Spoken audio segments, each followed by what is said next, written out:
本動画では、プロセスフローを作成するときに使用するフィーダープロセスとフィーダーについて説明します。E カタログ、タイプ別モデル、PM フローコンポーネンツに移動します。E カタログからフィーダープロセスを 3D ワールドにドラッグ&ドロップします。ベーシックフィーダーは使用しないため削除し、フレームも一度非表示にします。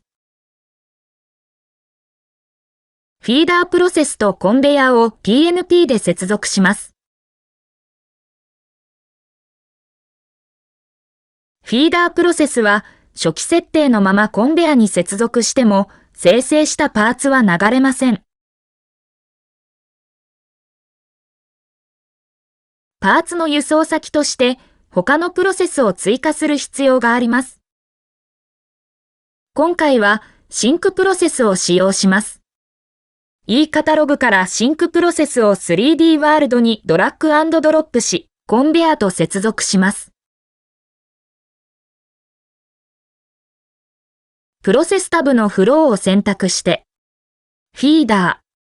ー、シンクのフローを作成します。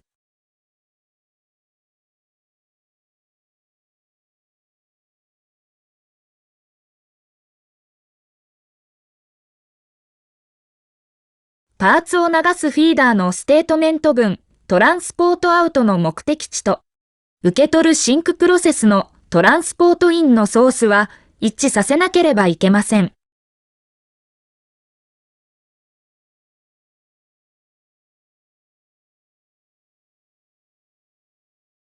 シミュレーションを実行すると、パーツがコンベヤー上を流れるようになりました。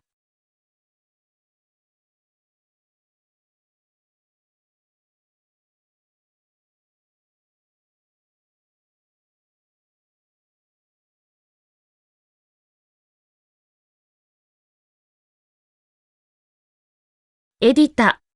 フローをクリックし、製品タイプエディタを開きます。フィーダープロセスで生成するパーツは、製品タイプエディタでフローごとに管理されています。そのため、そのフローで定義されていないパーツを生成しても、基本的には輸送されません。試しに、フローグループを追加して、フローグループ番号1のプロセスフローを削除します。フローグループ番号2に、先ほどのようにフィーダーシンクのプロセスフローを作成します。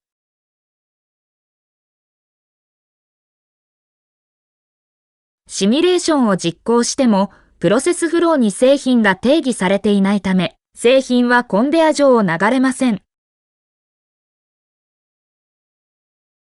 フローグループを元に戻します。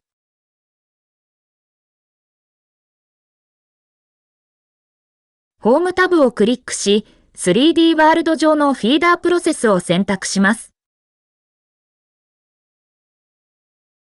生成するパーツは、コンポーネントプロパティウィンドウのプロダクトクリエイタータブのパーツから選択ができます。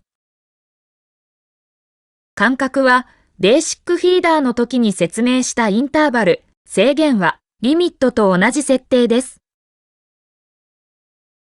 実際にパーツを定義してみましょう。E カタログ、タイプ別モデル、プロダクツ&コンテーナーズ、ビジュアルコンポーネンツをクリックします。ボックスを 3D ワールドにドラッグ&ドロップします。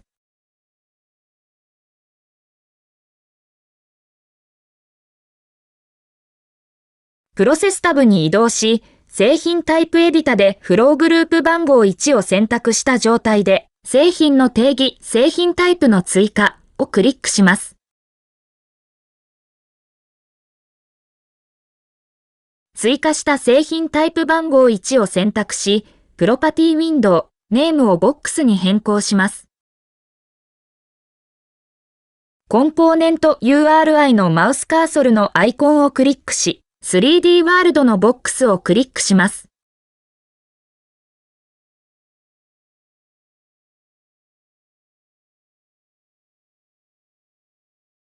フィーダープロセスをクリックし、プロダクトクリエイターのパーツをクリックすると、ボックスがリストに追加されているため選択します。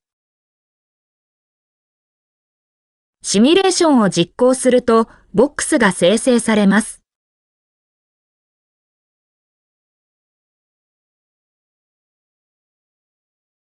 プロセスモデリングでは、コンベア以外の方法でもパーツの運搬が行えます。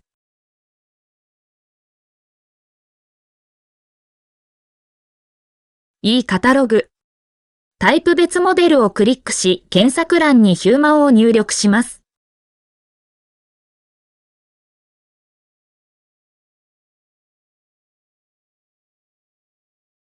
ヒューマンとヒューマントランスポートコントローラーを 3D ワールドにドラッグ&ドロップします。フィーダープロセスとシンクプロセスをコンベヤーから離します。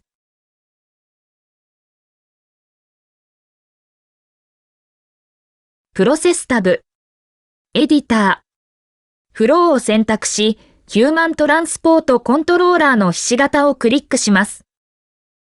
フィーダー。シンクプロセスを右クリックし、トランスポートコントローラーを変更をクリックします。ホームタブ。接続。インターフェースをクリックし、ヒューマン PM リソースとヒューマントランスポートコントローラーリソーシーズを接続します。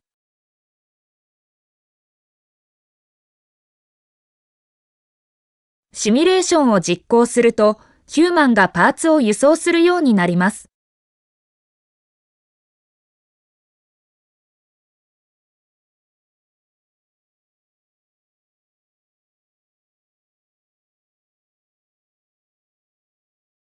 フィーダープロセスをクリックし、プロダクトクリエイタータブに移動します。プロダクトクリエイタータブのフィードモードでは、フィーダーがパーツを生成するときのルールを設定できます。初期設定の単一は、1種類のパーツのみを生成します。バッチは、複数のパーツをバッチ間隔秒のインターバルを挟んで生成することができます。生成するパーツの数やインターバルは個別に設定でき、ループを有効にすることで生成し続けるようにもできます。カウントはパーツの生成数、インターバルは同じパーツを生成するときのインターバルを設定します。画面の設定では、ボックスをインターバル1秒で2個生成と、VC 間をインターバル1秒で3個生成を、バッチ間隔1秒を挟みながら繰り返しています。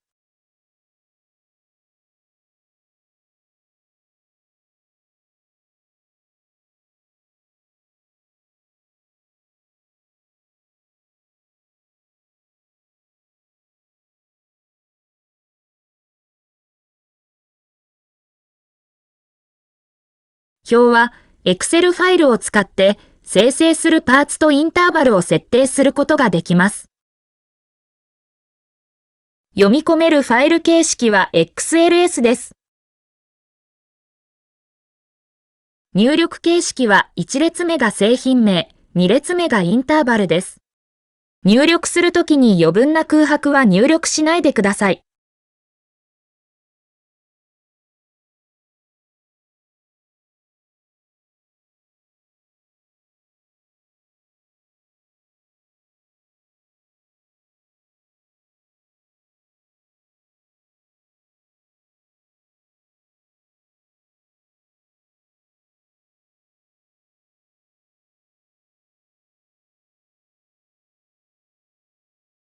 分布は、製品にプロパビリティを設定してパーツに出現率を設定することができます。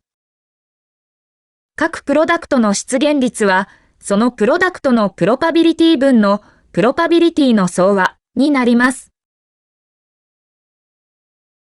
画面では、ボックスの出現率が10分の1、VC 間の出現率は10分の9となります。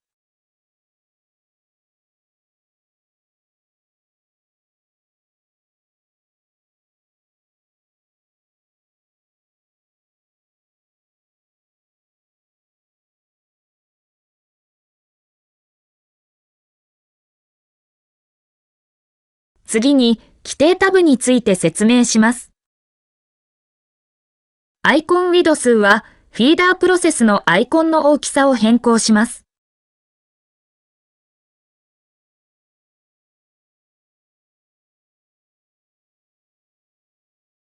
リソースアプローチとリソースオフセットは、リソースロケーションというリソースがパーツを受け取るときの位置の設定になります。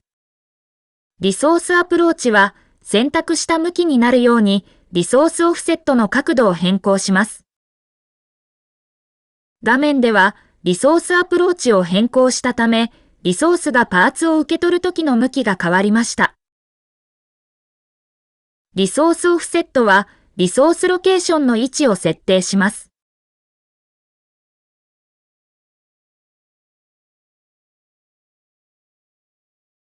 画面では、値を変更したことで、フィーダープロセスと重なる位置でパーツを受け取っています。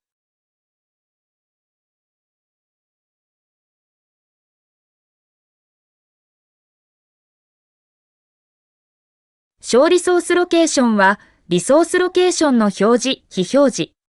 小ジオは、フィーダープロセスのジオメトリーの表示、非表示を設定します。非表示にした場合でも、シミュレーション実行時にはパーツは生成されます。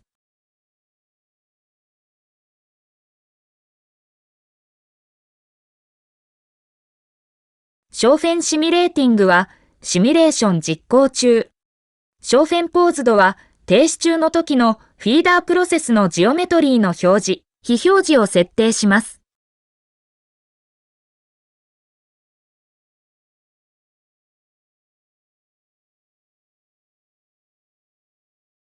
センターオンパスは、コンポーネントに接続している場合、その真ん中に移動する機能です。実際の動作はフィーダーポイントの時に紹介します。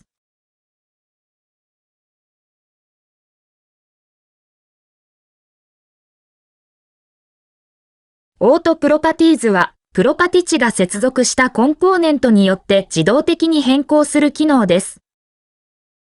E カタログからコンベアを 3D ワールド上にドラッグ&ドロップして、フィーダープロセスと PNP で接続します。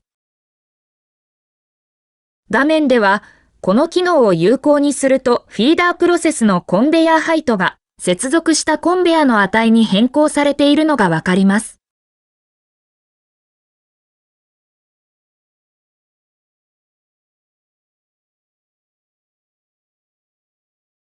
フィーダープロセスとコンベヤーを切り離して、コンベヤーを削除します。トリガーアットとリセットアットは、コンポーネントを検出するセンサーモードの設定を行います。フィーダープロセス自体には、コンポーネントが流れてくることがあまりなく、センサーモードを使うことは基本的にありません。詳しい説明はプロセスモデリングの説明時に行います。次に、フィーダーの説明をします。PM フローコンポーネンツに移動して、フィーダーを 3D ワールドにドラッグ&ドロップします。フィーダーは、ベーシックフィーダーのようにコンベヤーなどに接続して使用します。フィーダーとコンベヤーを PNP で接続します。シミュレーションを実行すると、初期設定の VC シリンダーがコンベアに流れます。